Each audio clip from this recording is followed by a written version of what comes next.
Welcome back to the 17 News at Noon podcast, where we share your news on your schedule. Working in the spirit of the Golden Empire, this is 17 News at Noon. Good afternoon, and thanks for joining us for 17 News at Noon. I'm Nicole Gitske. We'll begin with a string of shootings last night that broke out around town, including a deputy-involved shooting in East Bakersfield. Information on that shooting is limited, but here's what we know so far. The Kern County Sheriff's Office says deputies were serving a search warrant on East California Avenue near Mount Vernon Avenue.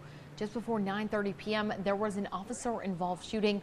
KCSO says a man was taken to a local hospital with non-life-threatening injuries, and a gun was recovered at the scene.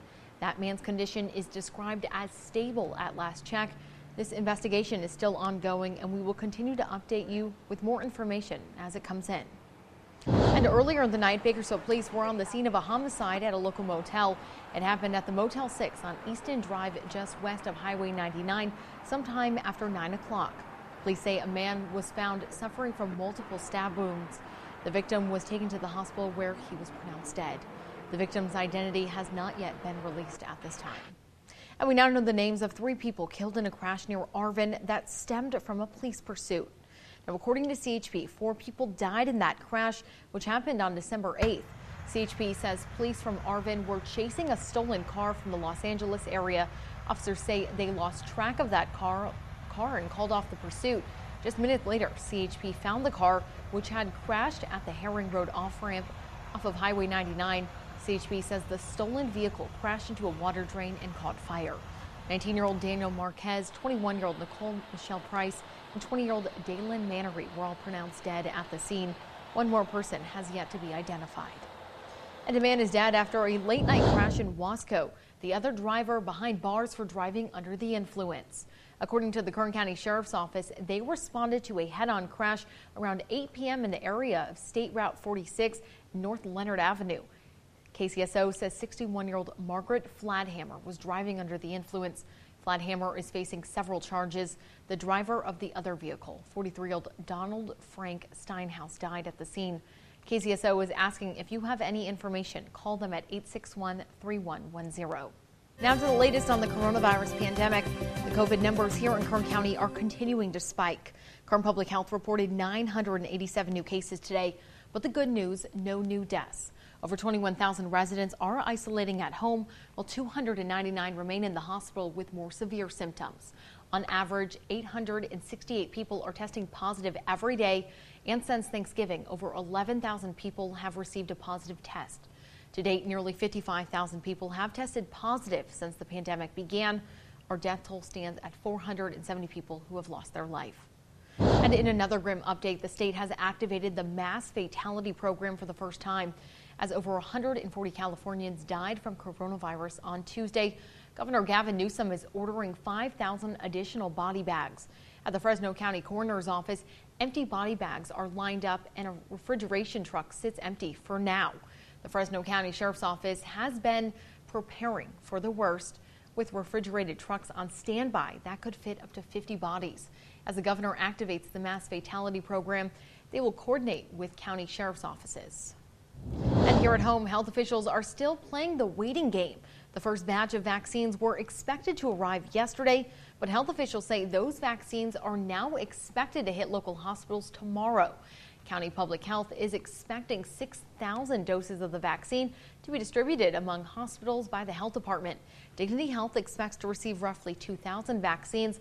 Kern Medical will receive more than 1,000. Kern Public Health says it's expecting to continue getting weekly shipments of the vaccine in the immediate future. And as vaccines for COVID-19 begin to roll out across the U.S., a new study suggests much of the world may have to wait more than a year for a shot. Researchers from Johns Hopkins looked at pre-orders for COVID vaccines ahead of their approval. They found about half of the reserve doses will go to high-income countries, which represent just 14% of the world's population. The other half will go to 85% of the population living in low and middle income countries. Experts say even if manufacturers reach their maximum production capacity, nearly a quarter of the global population will not have access to a vaccine until 2022. As COVID-19 cases and hospitalizations surge in Kern County, Dignity Health Bakersfield and the Kern County Hospital Council are starting a weekly series of media roundtables to answer questions around topics such as vaccine distribution, ICU capacity, staffing, treatment options, virus testing, and community safety. The roundtables are closed to the public, but you can tune in at 17 News at 5 for an update on the latest COVID-19 information here in Kern County. And the Latino COVID-19 Task Force continues to host testing sites this week. There is a free testing site every day through Saturday. And for all local testing sites, head to kernpublichealth.com. The interactive map shows you where you can find all the testing sites near you. You can also click on each testing location to find out more information. Welcome back. The number of new cases of COVID-19 in children has reached another record high. According to the American Academy of Pediatrics and the Children's Hospital Association, nearly 180,000 new pediatric cases were reported last week. That is the highest weekly increase since the pandemic began. There was also a 23% increase in pediatric cases over the last 2 weeks, which includes the Thanksgiving holiday. That brings the total of infected children up to 1.6 million since the pandemic began. Children account for just over 12% of all COVID-19 cases in the U.S. It's a nice afternoon out there as well. We've got sunny skies, a few high clouds, but that's all we're seeing right now. But that will change as we progress here throughout the late afternoon and evening. I think we'll start to see increasing clouds. We're at 53 in Bakersfield right now, 48 in Delano, and then for the mountains we have 50s, mid-50s out of Tehachapi. In terms of temperatures this afternoon, upper 60s in Morro Bay, lower 70s in LA and San Diego. Off to the east, we'll be looking at upper 50s in Las Vegas. And the beaches today, mostly sunny skies, a nice warm day. 68. There is a high surf advisory, and we'll expect to see a northeast wind 5 to 10. I want to talk about the national weather real quick because we are tracking a very powerful storm, the first major winter storm of the season along the East Coast. We're looking at winter storm warnings, advisories from New England all the way into the southern Appalachians through tomorrow. Parts of Boston, New York City, Philadelphia, Pittsburgh, Pennsylvania, and even into parts of Virginia going to be picking up 18 to 24 inches of snow, and we could be looking at winds between 35 and 40 miles per hour with this as well. So something we're definitely keeping track of. Temperatures today, 49 and cool in Seattle, 38 in Salt Lake, 45 in Denver, and then up into the northeast where that storm is headed, we're in the 30s for New York and Washington, D.C. Boston today, a high of 27. Here at home, sunny skies for the most part, but again, increasing clouds this afternoon, 59 in Bakersfield, 58 in Delano, 57 in Taft. For the mountains, sunny skies, 58 in Frazier Park, 56 in Tehachapi, and 60s for the Kern River Valley. Out in the desert, we're looking sunny and east wind 5 to 10 and 60 in Mojave. Here's your extended forecast, and that slight chance of a shower tomorrow under mostly cloudy skies, and then mostly sunny Friday through next Tuesday, so it'll be in and out quick.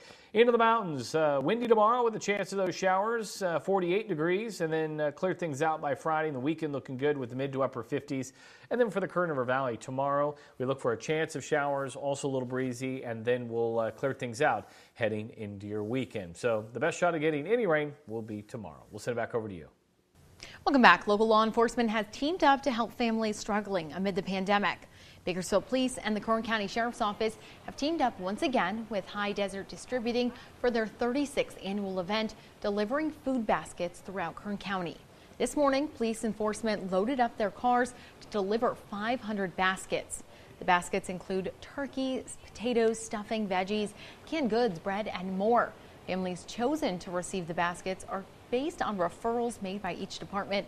All the deliveries are done by officers and deputies who have volunteered their time to deliver the gift in person. And a reminder, there is just 1 day left in our KGET 17 Days of Christmas Toy Drive. The Bakersfield Homeless Center and Boys and Girls Club of Kern County teamed up with us to collect toys for disadvantaged kids who may not be getting much for Christmas this year.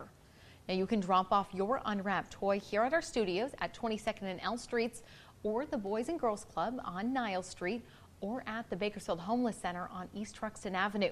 The last day to donate is tomorrow. Finally at noon, you watched it right here, the season finale of NBC's The Voice last night. Now before the winner was announced, Bakersfield Gym Ranger paid tribute to his roots. Ranger and his coach Blake Shelton having fun while singing a Bakersfield favorite. You don't like me. Say you care less how I feel. How many of you that sit and judge?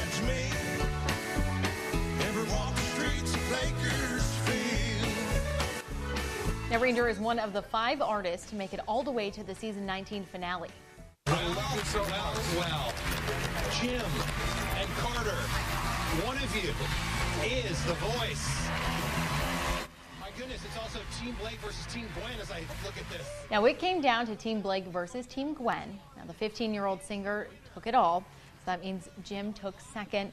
We want to wish him a big congratulations. You have made Bakersfield incredibly proud, and thank you for sharing your journey with us. Working in the spirit of the Golden Empire, this is 17 News at Noon. The 17 News at Noon podcast is a production of KGET and Nexstar Media Group. For more on all of the headlines in today's show, head to KGET.com.